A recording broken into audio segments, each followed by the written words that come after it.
Ahora vamos a invitar a Vanessa Casal, quien va a presentar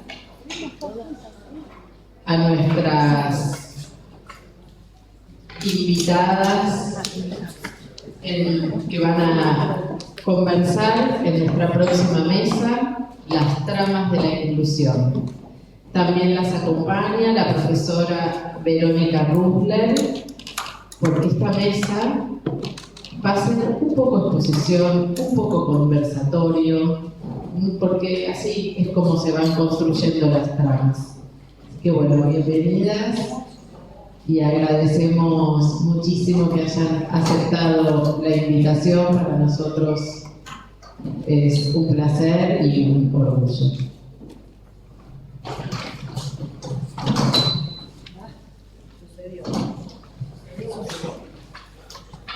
Bueno, buenas tardes, buenas noches a todos, a todas. ¡Qué alegría! Hace 10 años que empezamos con estos Armando Tramas, en aquel entonces con Lidia Rochela, coordinando el inicio de nuestros espacios de definición institucional y también el surgimiento de nuestra especialización superior en inclusión, que hoy es diplomatura. Así que una gran alegría. No voy a tomar mucho tiempo para esto porque quiero que puedan disfrutar de lo que tenemos hoy, que es poner en el centro, poner en el foco el pensar la inclusión como aquella tarea de dar la bienvenida. Porque entendemos que la inclusión nos pide como de algunas operaciones, como de algunas acciones, de algunos movimientos que implican el acompañar a ciertos sujetos que se nos presentan de alguna manera como desafíos. Pero creemos hoy fundamental construir condiciones para que sea posible que la escuela sea inclusiva. Y en este sentido, nuestra nueva diplomatura, nuestro plan actual, incluye dos temáticas fundamentales que tienen que ver con la convivencia escolar y con la perspectiva de género. Y por eso invitamos a Marina y a Soledad. Así que voy a presentar a Marina Lerner, con quien tengo una relación laboral, además, y un afecto personal, y que por eso la invité y rápidamente aceptó, así que quiero agradecerte mucho, Marina. Y bueno, les voy a contar quién es y cómo se llama la presentación que ella va a realizar. Bueno, Marina Lerner es psicóloga y profesora de lengua y literatura, maestranda en clínica psicoanalítica de la USAM, coordinadora del equipo de promoción de vínculos saludables del Ministerio de Educación de la Ciudad de Buenos Aires y es directora de la Comisión de Educación del APA y coordinadora de la Comisión de Educación del FEPRA. Es coautora del libro Violencia, cómo construir autoridad pedagógica para una escuela inclusiva. También autora del libro Intervenciones, equipos de orientación y convivencia escolar, que sale en el año 2023 por la editorial Anke.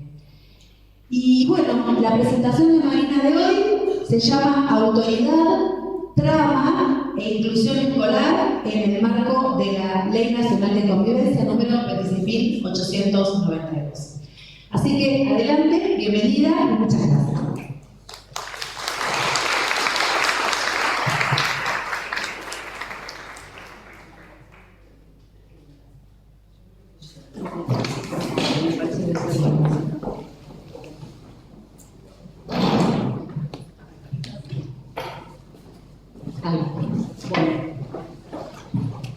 Bueno, muchas gracias por la invitación de Vanessa, de María José, para participar de esta 10ª jornada de Haciendo Tramas. Como comentó Vanessa, bueno, yo hace muchos años que me dedico al tema de convivencia escolar. Estuve muchos años trabajando para secundaria, en un equipo que se llama ASE, Asistencia Socioeducativa, y actualmente estoy acompañando a las escuelas desde el equipo de promoción de vínculos saludables, que acompaña en el nivel primario a pensar justamente las tramas institucionales, cómo generar condiciones institucionales para que las escuelas puedan promover vínculos más solidarios, menos conflictivos, pero también cómo acompañamos a las escuelas al abordaje cuando el conflicto ya emergió en la trama. Bueno, a esto me dedico hace muchos años. Un poco la idea de hoy es poder transmitir en este encuentro algunos conceptos que, articulados entre sí, puedan servir al rol docente, que se vuelvan operativos a la hora de pensar la intervención en materia de convivencia escolar. Este es mi aspiración, mi objetivo. Es decir, que a medida que yo voy hablando y voy exponiendo, ustedes puedan ir pensando en su propia práctica para aquellos que ya la tienen o aquellos que la van imaginando, que están estudiando para ser docentes. Estos 4 conceptos son asimetría pedagógica, es decir, la autoridad pedagógica no es sin la asimetría pedagógica, esto lo dijo Hannah Arendt, Weber, Koyev. Es imposible pensar en una autoridad que no sea una autoridad con una asimetría en relación a los otros roles, no una asimetría del poder, pero sí de la responsabilidad del saber pedagógico. Ese es uno de los conceptos, asimetría pedagógica. La otra es trama institucional, responsabilidad subjetiva y la dimensión ética de la intervención. Articulados entre sí, a mí me resulta en mi práctica operativo para pensar la lógica de la intervención en materia de convivencia escolar, pensando en estas 2 vías, en cómo generar condiciones institucionales que favorezcan la inclusión, que favorezcan los vínculos menos conflictivos, más solidarios, y cómo pensar una intervención para el abordaje del conflicto. Siempre partiendo de una premisa, el conflicto es inherente a todo vínculo humano. Cuando se plantea que no hay ni un sí ni un no, hay que estar muy atento porque hay algo que sucede ahí. El conflicto es inherente, es irreductible. Lo que podemos hacer con el conflicto en el lazo al otro es poder generar condiciones para que ese conflicto sea abordable o menos conflictivo. Pero la aspiración de conflicto cero, para aquellos que trabajamos en el campo educativo, sabemos que no es posible. La educación del siglo XX cambia radicalmente, cambia el paradigma de la educación del siglo XX a partir del concepto de inclusión escolar. Este concepto de inclusión escolar que no es una vacante, no es saber cómo incorporamos a una persona, a un niño con dificultades. La inclusión escolar es para todo alumno para todo estudiante que ingresa a una institución escolar. La inclusión escolar tiene que ser para todos y todas, y yo ahora por eso voy explicando punto por punto los conceptos. Este cambio de paradigma que implica la inclusión escolar, que es un proceso, no es un acto, una vacante, sino que es un proceso desplegado en el tiempo. Como decía Matías con Pedro, no es de un momento para el otro, son momentos en que uno va viendo los efectos de esa inclusión. Y acá es muy importante poder leer los efectos de la inclusión para darnos cuenta si el proceso se está instalando o no. La Ley Nacional de Educación, la 26.206, que regula nuestra práctica conjuntamente con otras 26.000, entre las cuales está también la que yo pongo en el título de la exposición, que es la 26.892, que es la Ley de Convivencia Nacional, que también regula nuestra práctica en temas de convivencia escolar, y en Ciudad de Buenos Aires es fundamental la 26.892, porque no tenemos en el nivel primario a inicial y en secundario una ley que regule la intervención en convivencia escolar. La ley nacional viene a cubrir ese espacio, ese vacío que tiene Ciudad de Buenos Aires con muchas otras jurisdicciones, no es específico de acá. Sí lo tiene en materia de convivencia escolar en secundaria con la ley 2023. Bien, esta Ley Nacional de Educación lo que hace en el 2006, cuando se promulga, que tuvo una construcción previa muy interesante porque se indagó, se investigó en todas las jurisdicciones nacionales, cómo eran esas prácticas institucionales que intentaban democratizar la cultura institucional. Hay un libro muy interesante de Karina Kaplan y de Daniel Film que recoge toda esta experiencia. Lo que hace la Ley Nacional de Educación no inventa, lo que hace es toma y legitima maneras o formas de generar una cultura institucional inclusiva. Y nos redirecciona nuestra mirada de todos aquellos que intervenimos en el campo educativo a pensar los efectos, los emergentes de lo que sucede en una escuela, a pensar en clave de encuentro, entre el encuentro de la singularidad de los actores institucionales y la trama institucional encarnada en condiciones institucionales. Por eso, cuando planteamos la inclusión escolar, no podemos plantear ese proceso, no podemos pensarlo en aquel niño o aquella niña que tiene una dificultad, sino es poder pensar el proceso de inclusión para todos los estudiantes que ingresan a una institución, que implica la construcción del rol alumno. Ya no se piensa, como fueron planteando, ya no es posible pensar desde nuestra práctica que un alumno o una alumna, que Pedro se tiene que adaptar a las condiciones institucionales de la propuesta de una escuela, sino es pensar las estrategias pedagógicas que se pueden plantear para que esa singularidad en ese niño sea posible ese proceso de inclusión escolar. Y como decía muy bien Matías, ese proceso de inclusión escolar no toca a Pedro, toca a la institución entera, porque está hablando de una cultura institucional inclusiva. Hay una transmisión de valores que no es para todos iguales. A veces el para todos iguales nos confunde, porque el para todos iguales debe ser el derecho, pero después, para cada uno hay que poder pensar estrategias que permitan pasar de lo singular, es decir, con esa singularidad, construir un rol institucional que es el rol alumno.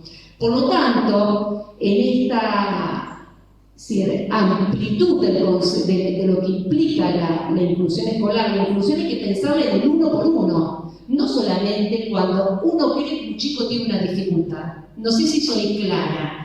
Pero la inclusión, cuando pensamos las condiciones institucionales para una escuela inclusiva, estamos empezando para todos aquellos que ingresan a una escuela.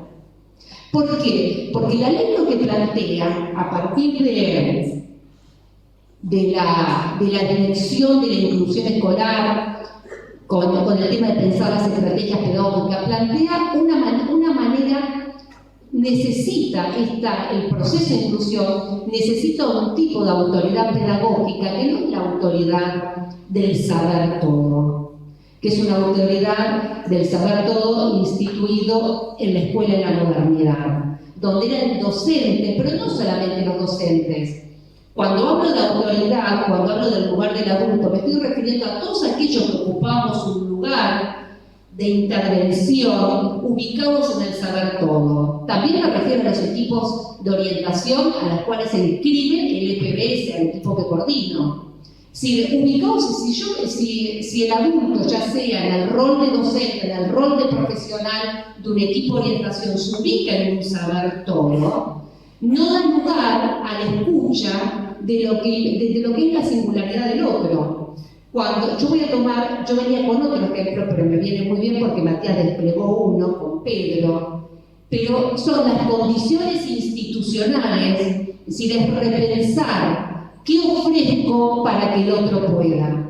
Entonces, es una autoridad pedagógica que no se sostiene en el saber todo, sino en un saber que podríamos llamarlo el no todo. ¿Y qué significa esto? Significa que si yo no lo sé todo del otro, alojo las singularidades de aquellos actores institucionales que ingresan a una escuela. Yo el otro día estuve en una escuela y me decía la mamá de un alumno, ¿usted sabe que mi hijo tiene TGD? Como diciéndome que como su hijo tenía un diagnóstico determinado, no podía hacer más que todos los efectos que dice el DSM-5 de lo que implica un TGD, que es trastorno generalizado de la atención, ¿no? Entonces, ese niño puede tener un diagnóstico, pero yo a partir Es decir, ¿qué sería el no todo? Es poder alojar la singularidad de ese niño, con un diagnóstico que habla parte de él, pero no lo cubre todo, poder alojar ese niño, esa singularidad, para poder acompañarlo en un proceso de inclusión en condiciones institucionales particulares de una escuela, que también son singulares, que tiene que ver con de qué manera yo ejerzo la autoridad pedagógica, si hay espacio de participación o no. Pero la autoridad pedagógica que se requiere, la construcción de la autoridad pedagógica que se necesita para un proceso de inclusión, es una autoridad que aloje al otro. Cuando planteamos alojar al otro, es volver a preguntarle a los chicos qué les pasa. ¿Por qué hacen lo que hacen? ¿Por qué se presentan en el aula de esta manera? Generar una pregunta no implica esperar una respuesta. Escuchar no implica esperar una respuesta. Generar una pregunta implica sostener un vacío. ¿Qué implica sostener ese vacío? Incomodar. De alguna manera, incomodar en el buen sentido, no molestar, incomodar de cierta zona de confort que genera la repetición. Si nosotros, cuando se pregunta y se sostiene la pregunta, no hay que esperar una respuesta determinada. Muchas veces, en estos alumnos que recién empiezan su trayectoria escolar en la escuela primaria y que son los deambuladores, muchas veces cuando le preguntamos ¿qué le pasa? ¿Por qué no se sienta? Lo que hay de devolución es un vacío de saber. Los chicos empiezan a decir no sé. Con esa respuesta ya empezó el camino al proceso de inclusión escolar, porque ya queda advertido de eso que le pasa. No sabe que le pasa, pero no sabe el por qué. Sostener una pregunta no es esperar una respuesta, hasta ver la respuesta es un no sé. Lo importante acá y fundamental es que ese espacio, ese vacío, ese no sé, no sea obturado por un saber docente o un saber profesional. Deambula porque en su casa hay conflictos, deambula porque su papá está preso, deambula porque es TGD, ADD o cualquier sigla que lo quiera nominar.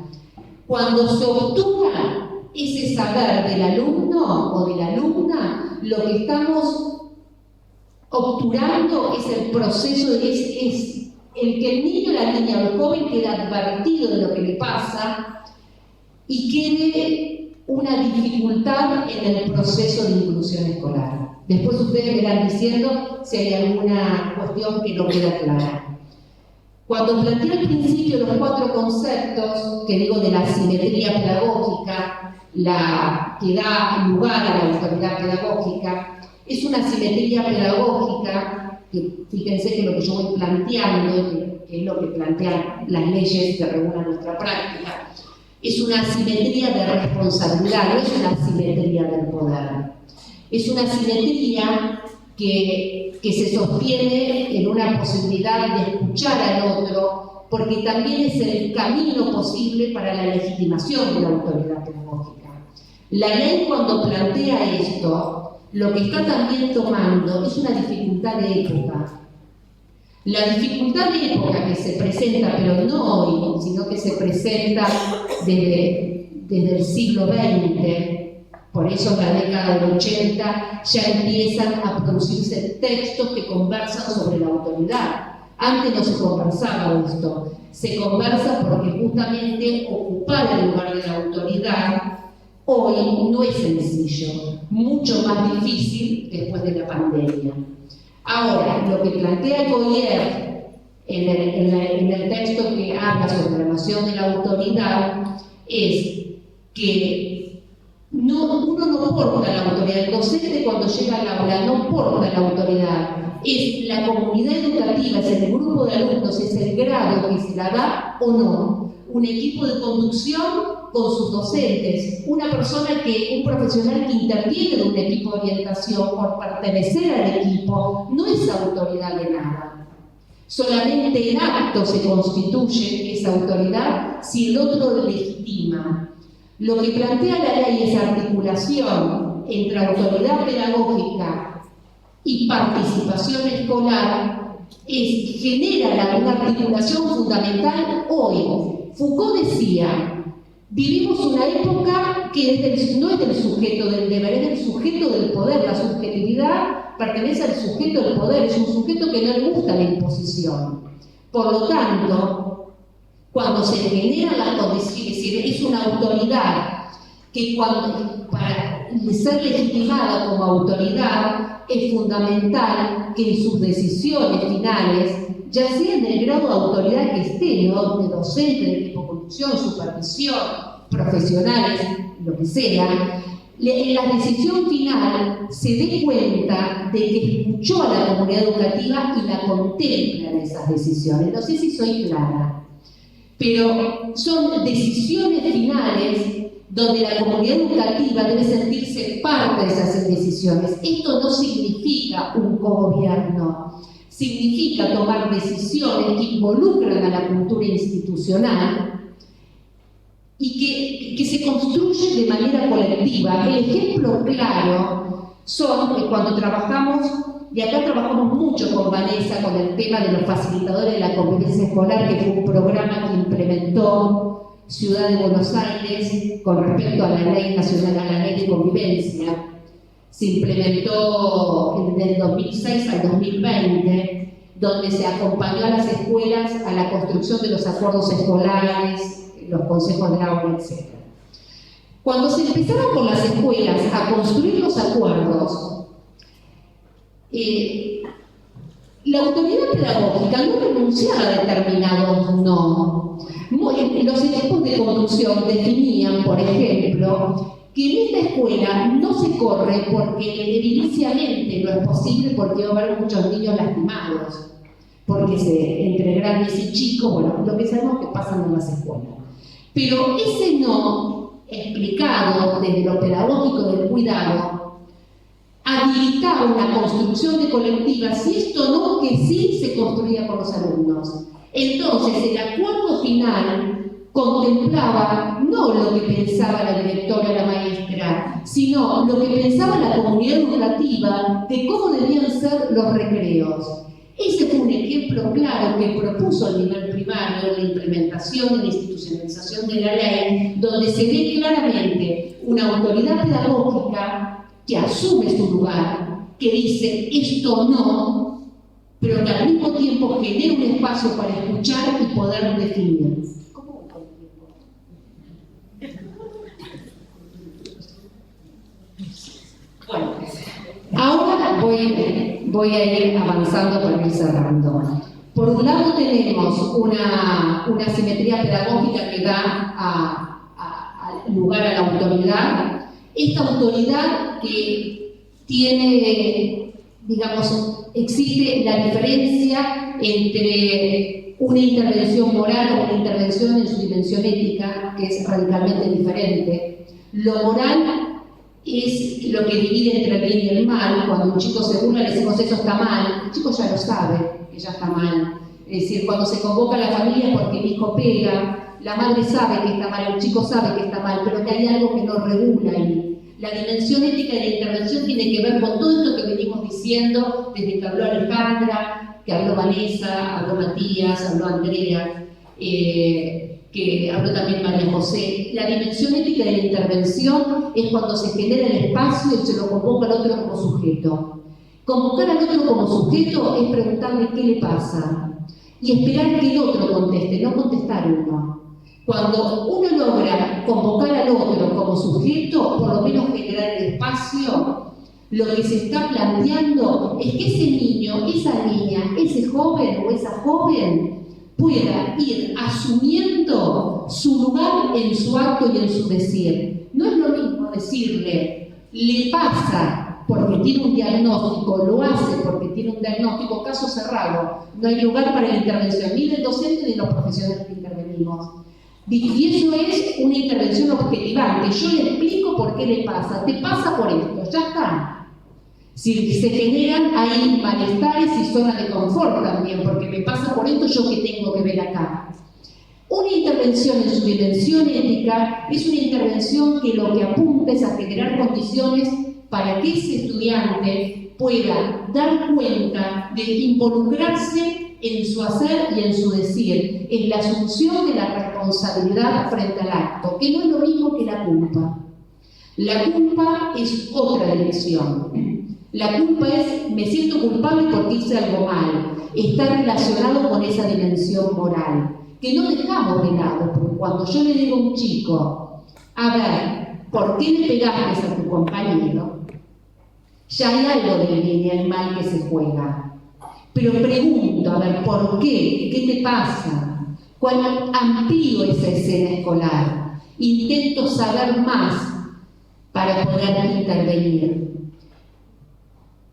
A medida que fueron hablando y que fueron pasando, es decir, las coordinadoras, los compañeros Matías y Andrea también, se iba planteando esto del permitir, del no saberlo todo, para dar lugar al saber del otro. Yo no sé decir, esto implica que las intervenciones de un equipo de orientación, las intervenciones en convivencia escolar, no es de un equipo de orientación. La intervención de convivencia escolar que puede ser un docente, una docente, un equipo de conducción, pensarlas en conjunto, nunca puede tener un esquema programado. Porque la intervención, uno es capaz de alojar al otro cuando uno esté en el lugar que esté de la docente, del equipo de conducción, etc., cuando uno es capaz de recibir los efectos de su propia intervención. Cuando María José decía al principio, los estudiantes nos devuelven de nuestra práctica a partir de escritos efectos diferentes, es eso. Uno, en el enseñar, se transforma. Si no se transforma, está en el lugar del saber todo. No necesito esa respuesta para seguir pensando el proceso.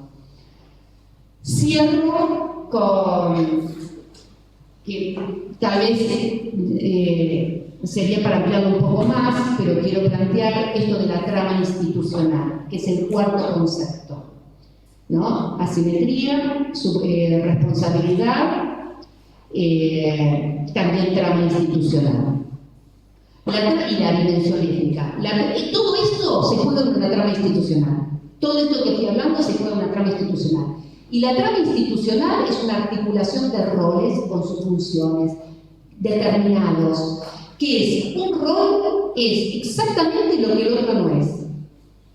Un rol se define por lo que el otro no es. Y esto es fundamental, la diferencia radical entre uno y otro. Entre uno y otro tiene que haber ese espacio, ese entre que no permita la contigüidad. Y voy a dar un ejemplo. Cuando una madre se acerca a la escuela y le dice a la maestra de matemáticas cómo debe enseñar, hay un corrimiento de rol. De la madre hace un rol docente. Cuando se dirime un conflicto entre alumnos y un maestro en un consejo de aula, también hay un corrimiento de rol. Porque cuando un docente está corrido de su rol y maltrata a sus alumnos, es el equipo de conducción que tiene la función de acompañar al docente a reflexionar sobre su práctica. Una trama institucional lo que posibilita es darnos un esquema para pensar cuando aparece un emergente, cuál es el corrimiento, dónde están los corrimientos para empezar a acompañar a las escuelas a que cada uno vaya pudiendo instituirse a la función y al rol que le corresponde, para poder acompañar a que el otro, que son las nuevas generaciones, vayan desarrollando el propio y vayan incluyéndose a una propuesta colectiva que es la escuela. Bien.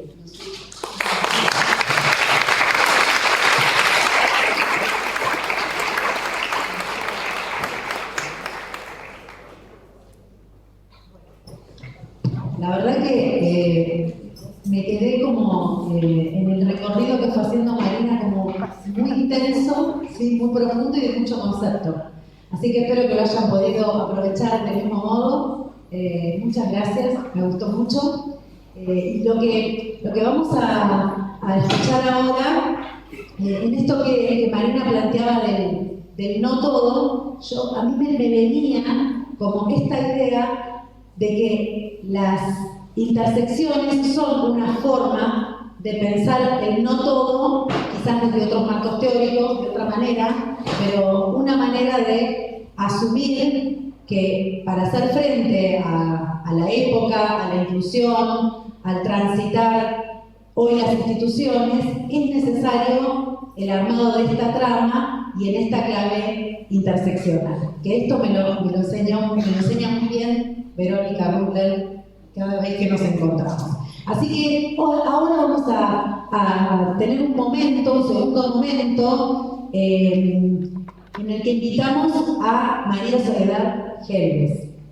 María Soledad Gelbes va a estar acompañada por Verónica Rubler en esta presentación, que ella es quien nos ha presentado, a través de Verónica nos conocemos, con Soledad, y les voy a contar un poquito cómo se llama esta presentación y algo sobre la biografía de Soledad. Bueno, la presentación se llama Desafíos de pensar a la discapacidad desde una perspectiva interseccional. Soledad es tesista de la licenciatura en Psicología por la Universidad Autónoma de Entre Ríos, militante feminista y por los derechos de las personas con discapacidad. Presidenta de la Federación Argentina de Instituciones de Ciegos y Ambliopes, la FAICA, y del Movimiento de Personas con Discapacidad Visual, Mirame Bien, de la provincia de Santa Fe. Soledad vino de Santa Fe para estar hoy con nosotros.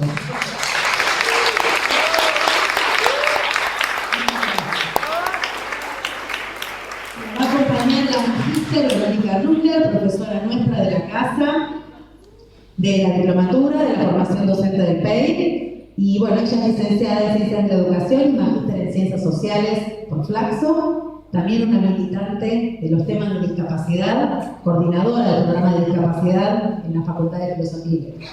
Bueno, hay muchas más cosas para decir de Vero, pero hoy vamos a presentarla de esta manera. Ustedes saben que en este espacio, que como les decía, nosotros venimos desarrollando hace 10 años, la trama principal que nos une es la pertenencia a esta institución. Y desde esa pertenencia es que armamos todas esas otras tramas con las instituciones en las que ustedes pertenecen, con las instituciones en las que hacen las prácticas, en esto de la trama institucional que traía Marina. Y también con otras organizaciones. Es sumamente sorprendente lo que sucede, porque el hecho de que esté Marina acá hoy, que esté Soledad acá hoy, tiene que ver con las tramas que armamos. Así que bienvenida a la trama de la inclusión, y muchas gracias.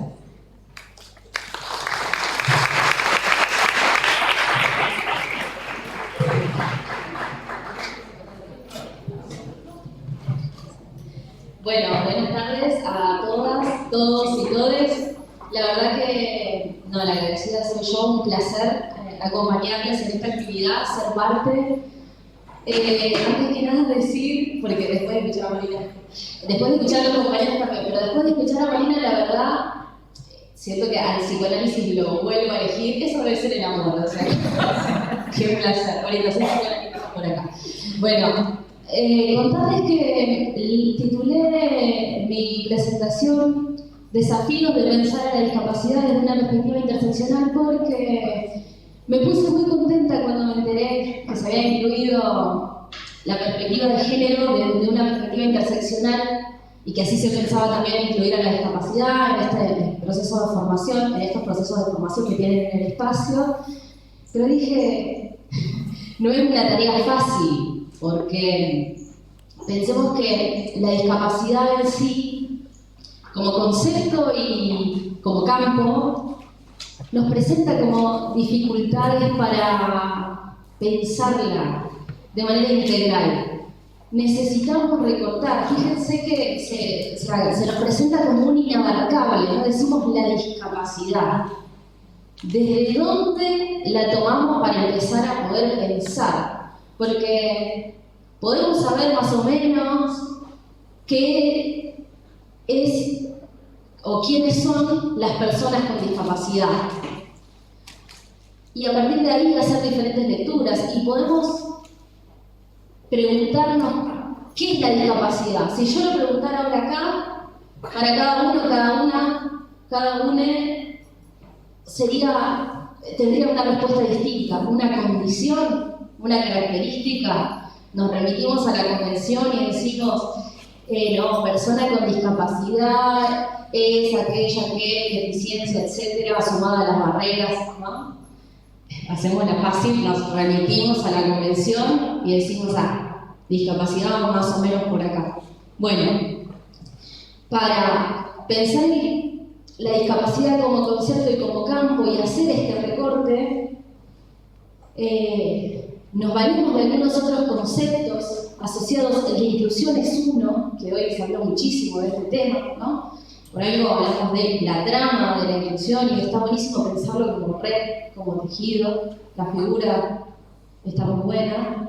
Fíjense que debería ser la inclusión como ese gran paraguas que contenga todo lo que tengamos para pensar, para preguntarnos y para tratar de dar respuesta también sobre cómo intervenir para garantizar el acceso a derechos de las personas con discapacidad.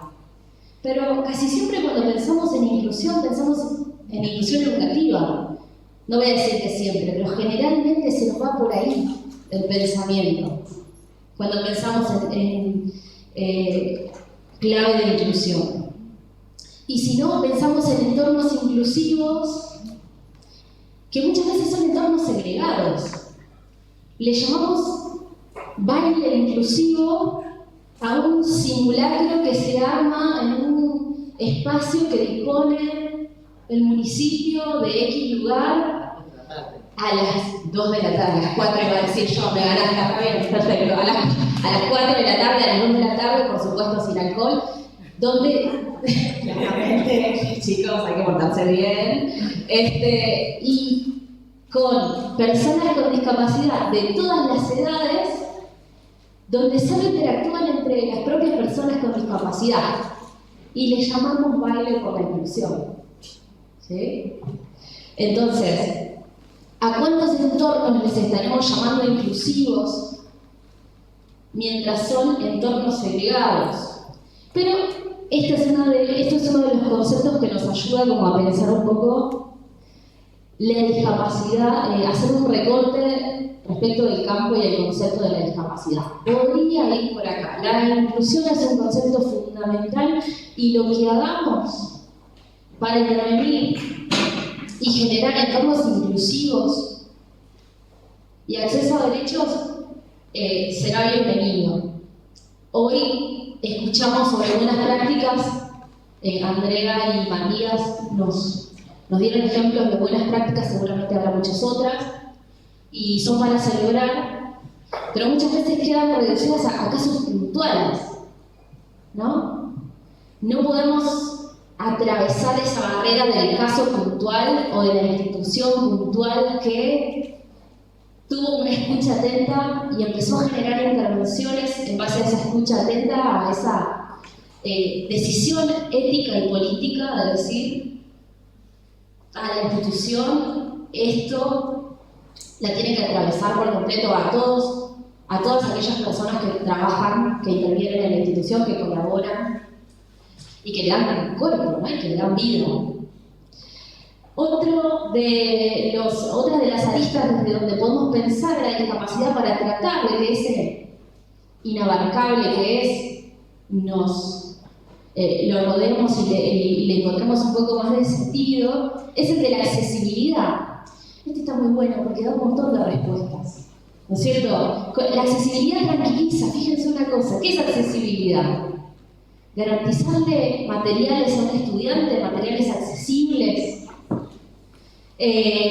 solucionar las cuestiones edilicias que hagan inaccesible un espacio para permitir la permanencia, para permitir el acceso, es brindar apoyos, la accesibilidad, es generar ajustes razonables, alcanza. Tendríamos que pensar ahí si, ¿qué pasa? Porque esta contracara capaz no les hayan hablado. ¿Qué pasa cuando se vuelve un obstáculo la accesibilidad? ¿Por qué un obstáculo? Estamos diciendo que la puerta de entrada del acceso a derechos, pero cuando la accesibilidad no está dada en todas sus formas, nosotros, las personas con discapacidad, no podemos ni siquiera empezar a participar de un espacio. Ya no les digo estar de acuerdo, no de acuerdo, debatir, discutir, construir colectivamente, participar. No se puede. ¿Por qué? Porque no podemos profundizar, porque tenemos que estar pidiendo algo que tendría que estar dado, que es la accesibilidad, en todas sus formas. Pero insisto, con que esté dada la accesibilidad tampoco alcanza. ¿Vieron como ese dicho que dice es necesaria pero no suficiente? Es decir, no es lo único que hace falta para que el acceso a derechos esté dado y la participación plena de las personas con discapacidad esté dada. Por darles un ejemplo, se puede entregarle a una persona con discapacidad todos los materiales en formatos accesibles y que esos materiales no tengan una palabra en clave de perspectiva de derechos para las personas con discapacidad. Que no digan ni una sola palabra de lo que esa persona siente, vive, necesita escuchar, es decir, que no haya nada de lo que esa persona se puede identificar. Nada. El material estuvo accesible, perfecto. La institución se podría sentir, la institución como así, se podría sentir satisfecha, es decir, estuvieron dadas las condiciones, la accesibilidad. También es cierto que para que estén dadas las condiciones de accesibilidad tiene que haber una decisión política firme, tiene que haber condiciones materiales, tiene que haber muchas veces recursos económicos, es verdad. Pero los recursos más difíciles de adquirir y las cuestiones más difíciles para tener en cuenta son las que se juegan en clave de recursos simbólicos, las que están ligadas a las barreras actitudinales, todas estas cuestiones de las que nos es difícil darnos cuenta. Por ejemplo, que los protocolos de accesibilidad se activen cuando llega un estudiante con discapacidad a la institución, nunca antes. Habría que preguntarse por qué. ¿Por qué tuvo que llegar un estudiante? ¿Y por qué si el estudiante no está, el protocolo deja de estar? ¿Por qué si participa una persona con discapacidad visual de un espacio, describimos imágenes, prestamos atención en cómo comunicamos, deja de estar la persona? Fin del ejercicio de la buena práctica de la descripción. Fin, no hace falta, porque era para esa persona en particular, no quedó para la institución o para el grupo de personas que participan como buena práctica y como ejercicio incorporado para su cotidianidad. Esto nos pasa con la accesibilidad, que tranquiliza en el momento, muchas veces ni siquiera está, ¿no? Esa parte que me grande, muchas veces ni siquiera está, pero cuando está, es tranquilizadora y hay que desconfiar de esa tranquilidad. También hay que desconfiar de las resoluciones individuales que muchas veces son los que podemos hacer. Para un caso particular resolvemos desde el ingenio de algún docente, desde el ingenio del espacio institucional, desde una decisión muy firme y que también es ética y que también es valorable, no quiero decir que no lo sea. Pero eso no alcanza después a generar construcción colectiva y se vuelve a perder en el esfuerzo individual que hace un espacio en un momento determinado y queda sin registrar. Y saben que leí una frase una vez y me la quedé, porque me pareció que estaba muy ligada a esto que estoy diciendo, que decía: ningún ejercicio de buenas intenciones ni ninguna cantidad de buena voluntad hizo que una escalera se convirtiera en rampa. Nunca. Entonces, es esto lo que tenemos que pensar cuando la accesibilidad, el proporcionar accesibilidad nos empieza a generar comodidad y tranquilidad, desconfiar de esa tranquilidad. Y otra de las aristas en las que podemos pensar a la discapacidad, y por eso hablo de los desafíos, fíjense todo esto, ni siquiera empezamos a hablar de interseccionalidad de género. Otra de las aristas desde las que podemos pensar a la discapacidad, el concepto, el campo y a las propias personas con discapacidad es la de la participación. ¿En carácter de qué convocamos a las personas con discapacidad, a nuestros espacios, a nuestras instituciones? ¿Se sienten invitados, invitadas, invitades? ¿Se sienten convocados? ¿Nos resulta inesperado cuando llegan? ¿Cómo reaccionamos? ¿Qué tan preparados nos sentimos? ¿Hay una preparación posible? ¿Se puede estar preparado para lo que irrumpe? ¿Por qué irrumpirá? ¿No? Y no solo en carácter de qué convocamos a la persona, ¿cómo la escuchamos? ¿Qué pretendemos que diga, que haga, que nos cuente su experiencia personal de esfuerzo individual, que nos relate cómo es su vida? ¿La consideramos un par, una persona que trabaja a la par, que aporta? ¿La invitamos para trabajar con nosotros, para construir estratégicamente? Y también es muy importante acá el cuándo. ¿Cuándo convocamos a las personas con discapacidad? ¿Cuándo las invitamos? ¿Cuándo les consultamos? ¿Cuando ya no sabemos más qué hacer? ¿Cuando la familia nos interpela? La familia, hay que ver si la persona, sí, está la voz de la persona y el pedido, la solicitud de la persona, la demanda de la persona detrás de eso o no. Cuando necesitamos testear algún producto, algún espacio que pensamos que iba a ser útil, y entonces les invitamos a que lo prueben, que vengan a ver cómo quedó. Esto en accesibilidad pasa mucho, en accesibilidad en inicia pasa un montón. O cuando, desde el minuto cero, ¿no? Para empezar a trabajar y empezar a pensar, bueno, ¿cómo les parece que hagamos esto o lo otro? Lo que decía Marina más temprano, ¿no? Dar lugar a lo que la otra persona tenga para decir, incluso cuando lo que tengo para decir sea no sé. Porque desde ese lugar es de donde se construye. Y ahora sí, no sabemos si ustedes decir la cuenta. No. Ah, ok. Ahora.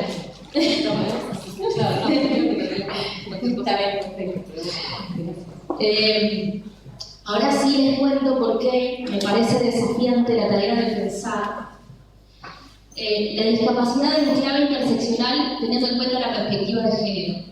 Fíjense que cuando hablamos de personas con discapacidad, nos llevó mucho tiempo instituir el colectivo de personas con discapacidad en la denominación persona con discapacidad.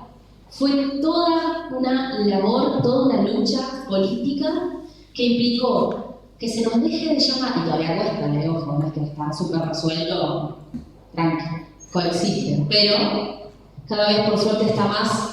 Es más tenido en cuenta que ya no se nos llame discapacitados, personas con capacidades diferentes, personas con necesidades especiales, esos etcétera, los eufemismos que se les vayan a ocurrir, sino personas con discapacidad. Pero ¿qué pasó? Al ser personas con discapacidad, el género quedó un poco borrado, porque somos personas con discapacidad.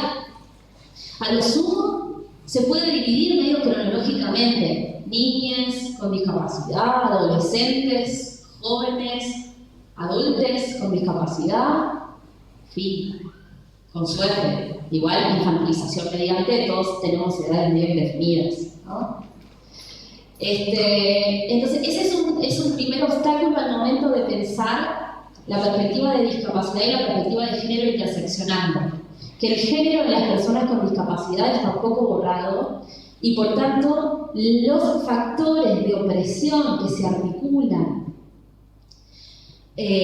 por cuestiones de género y por cuestiones de discapacidad para desfavorecer nuestra participación son difícilmente identificables, porque a muchas de las cosas las personas las pueden atribuir, no, esto me pasa porque soy persona con discapacidad.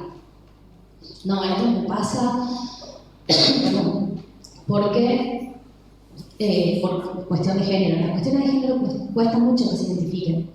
Tuvimos que hacer todo un trabajo con las compañeras, mujeres y personas de la diversidad sexual con discapacidad para que pudieran identificar cómo las cuestiones de género operaban y cómo generaban barreras particulares en sus realidades. Y que no es lo mismo lo que le pase a un varón cis con discapacidad que a las mujeres y personas de la diversidad sexual con discapacidad. También sabemos que las cuestiones de género presentan enormes resistencias todavía.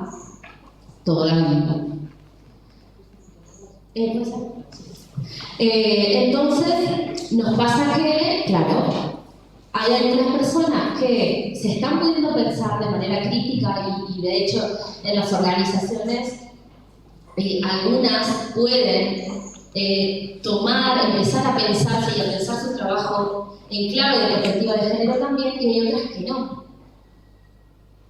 Aún no, porque les parece ya suficiente tenemos con la discapacidad como causa de discriminación en distintos ámbitos de nuestra vida, como para encima sumarle las cuestiones de género.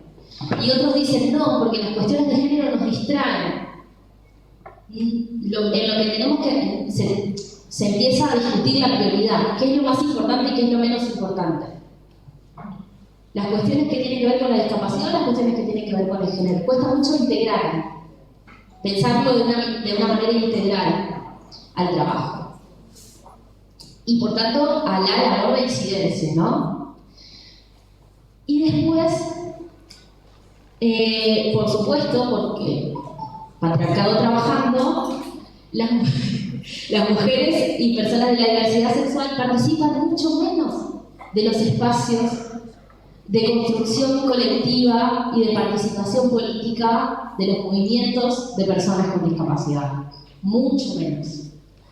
Ya sea porque no se les permite la idiosincrasia territorial, porque no se les permite sus recursos simbólicos, porque sea por elección o porque tuvieron menos acceso a todos los derechos, a todos sus derechos en general, incluso a información fundamental en formatos apropiados y accesibles, que no la tuvieron como para poder elegir y decidir estoy de acuerdo con esto o no. Entonces ahí también hay una cuestión que opera muy fuerte que tiene que ver con las dificultades para la participación de las mujeres y personas de la diversidad sexual en los espacios de incidencia donde por lo menos nos proponemos generar estrategias para empezar a ser visibilizadas, porque les digo una cosa, la cuarta dificultad, y voy terminando con esto, para pensar en la discapacidad conjuntamente a la perspectiva de género en clave interseccional, es que nuestras realidades, nuestras vivencias son invisibilizadas prácticamente para el movimiento feminista y transfeminista en general, ¿no? Para los feminismos y transfeminismos.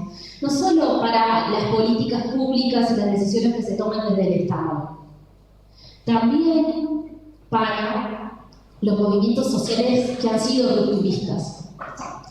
No se está pudiendo pensar, ni siquiera cuando se habla de diversidad de manera ampliada, ni siquiera cuando se habla de interseccionalidad, se piensa en las personas con discapacidad, las mujeres y LGBTIQ+ con discapacidad como incluidas en estos espacios. Fíjense una cosa, el fin de semana pasado fue el encuentro plurinacional de mujeres trans, no binarias y demás en San Luis. Quizá alguno de ustedes haya ido. Y habría que ver si alguien se preguntó dónde estaban las personas con discapacidad. Claro, había 120.000 personas, ¿no? Claro, por supuesto, que es muy difícil encontrarnos. Pero ¿alguien se pregunta en las marchas, en los días que nos encolumnamos, en los días que salimos a manifestarnos, en nuestras grandes fechas emblemáticas, los 25 de noviembre, los 3 de junio, los 8 de marzo, ¿dónde están las columnas de mujeres LGBTIQ+ con discapacidad? Probablemente no. Y si es que no, es que ni siquiera somos ausencia en el imaginario social. Hay que construir visibilización primero para poder construir incidencia después. Sí, no quiero ser pesimista, o sea, con esto que les estoy diciendo parece que es todo mal, pero no, lo que quiero decir es que tenemos el desafío de acá en adelante de pensar cómo hacemos para cambiar esta realidad. Porque es muy difícil lograr visibilización cuando nos pasan tantas cosas y tenemos que estar respondiendo a distintos emergentes, a distintas cuestiones que se nos plantean, y aparte preocupadas, imagínense, hablamos de accesibilidad, vamos a una asamblea. Ok, no hay nada accesible, no me enteré que estaba en la asamblea, me la perdí. Si pasan un flyer en foto, no supe que estaba, no pude ir. Supe que estaba, la hacen en un lugar inaccesible, una persona usuaria de silla de ruedas no puede acceder. Fue, se acercó, llegó al lugar y se tuvo que volver. O en este año, por ejemplo, el Encuentro Plurinacional de Mujeres, que tenía alrededor de 90 talleres, volvió a haber solo uno, que se llamó, no sé si mujeres con discapacidad o personas con discapacidad o algo que tenía que ver con la discapacidad. Y ahí, profesionales, educadores, profesionales de lo que ustedes quieran, sumadas a las personas con discapacidad que participaron del encuentro, fueron y se sumaron a tratar de armar un taller entre todos, uno de 90. Claramente no hubo interseccionalidad ni lectura transversal en el resto de los talleres, a no ser que alguna de los compañeros participantes puedan haber introducido algo de su realidad en los distintos talleres. Porque hasta el momento hay que hacer eso, ir de uno a uno, sumarse y decir, che, yo, en tanto mujer con discapacidad, tengo esto para decir. Y que con suerte quede en un documento de conclusiones. Y que con suerte se nos tome un párrafo en un documento de ni una menos. O que con suerte se nos tome en cuenta en la lectura de un documento para el 8M. Y ustedes saben que todas las cuestiones que dependen de la suerte y de vuelta de la buena voluntad no garantizan derechos. Es como si nos estuvieran haciendo un favor. Un espacio chiquitito que así como emergió, se puede perder. Y sabemos perfectamente que cuando se trata de derechos políticos de mujeres LGBTIQ+, basta con mucho menos para que nuestros derechos se pierdan y se vulneren. Entonces, es necesario pensar, y es muy necesario en un espacio como este donde se plantee cómo trabajar al género y la discapacidad desde una perspectiva interseccional, porque si no hay un montón de cuestiones que directamente no trabajamos, que pasan por alto, cuestiones que tienen que ver con violencias por motivos de género y discapacidad, con salud sexual y reproductiva, con participación de mujeres LGBTIQ+ en los distintos espacios, sobre todo con participación en lugares de toma de decisión. Y hay una herramienta, y con esto sí cierro, que me parece a mí que es la herramienta que podemos tomar para empezar a cambiar y empezar a colaborar entre todos para que esta perspectiva interseccional sea posible, porque es concebible y es posible, pero tenemos que tomar una decisión política firme y sobre todo estar muy atentos. Porque con la voluntad y la decisión política firme a veces no alcanza, no se olvida. No de mal. No lo tenemos incorporado y rápidamente nos olvidamos. Pasa otra cosa rápidamente, no, nada de razón, pero digo, la herramienta de cambio para esto es la ESI. Hace algunos 10 días, el 4 de octubre, se cumplieron 16 años de que tenemos ley de ESI. La ley de ESI tiene 5 ejes en los cuales perfectamente se puede pensar cada uno de ellos con perspectiva de discapacidad. No están siendo muy pensados todavía en este momento. La modalidad especial es la que más lo retoma, pero se está haciendo algún tipo de trabajo con eso. Y otra cosa que hay que hacer, y que esto sí es indispensable para una decisión ética, política y sostenible en el tiempo, es el trabajo en red y la consulta a las organizaciones de personas con discapacidad. Muchas gracias.